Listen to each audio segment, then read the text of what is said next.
8 ஆண்டுகளுக்கு மேலாக வழங்கப்படாமல் உள்ள அகவிலைப்படி உயர்வை வழங்க வேண்டும் உள்ளிட்ட பல்வேறு கோரிக்கைகளை வலியுறுத்தி தமிழ்நாடு முழுவதும் உள்ள 9 மையங்களில் போக்குவரத்து ஓய்வூதியதாரர்கள் மறியல் போராட்டம் நடத்தினர்.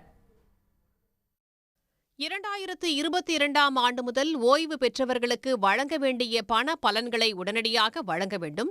8 ஆண்டுகளுக்கு மேலாக வழங்கப்படாமல் உள்ள அகவிலைப்படி உயர்வை வழங்க வேண்டும் என்பன உள்ளிட்ட பல்வேறு கோரிக்கைகளை வலியுறுத்தி ஓய்வு பெற்ற போக்குவரத்து தொழிலாளர்கள் போராட்டத்தில் ஈடுபட்டனர்.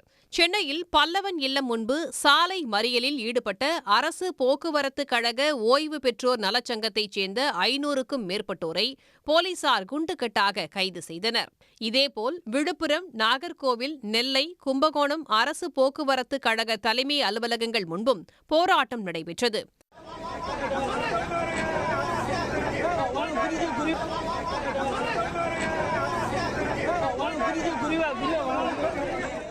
இதனிடையே தமிழ்நாடு அரசு அனைத்து போக்குவரத்து கழக பணியாளர்களுக்கான 15வது ஊதிய ஒப்பந்த முதற்கட்ட பேச்சுவார்த்தை குரோம்பேட்டை மாநகர் போக்குவரத்து கழக பயிற்சி மைய வளாகத்தில் நடைபெற்றது.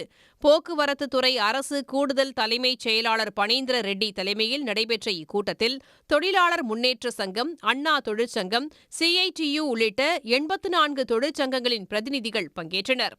மாநகர் போக்குவரத்து கழகத்திற்கு போன முறை சென்ற நிதியாண்டில் 10% என்கிற முறையில் அந்த நிதி ஒதுக்கப்பட்டது. இந்த முறை 50% என்கிற முறையில் 300 கோடி ஆண்டிற்கு மாதம் ஒன்றுக்கு 25 கோடி ரூபாய் அந்த வரவுக்கு செலவுக்குமான வித்தியாச தொகை வழங்கியிருக்கிறார்கள்.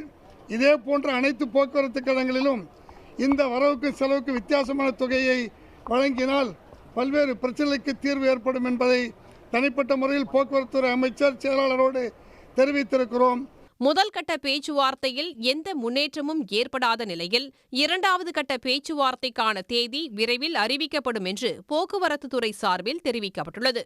உடனுக்குடன் செய்திகளை தெரிந்து கொள்ள சன் நியூஸ் பெல் ஐகானை கிளிக் பண்ணுங்க.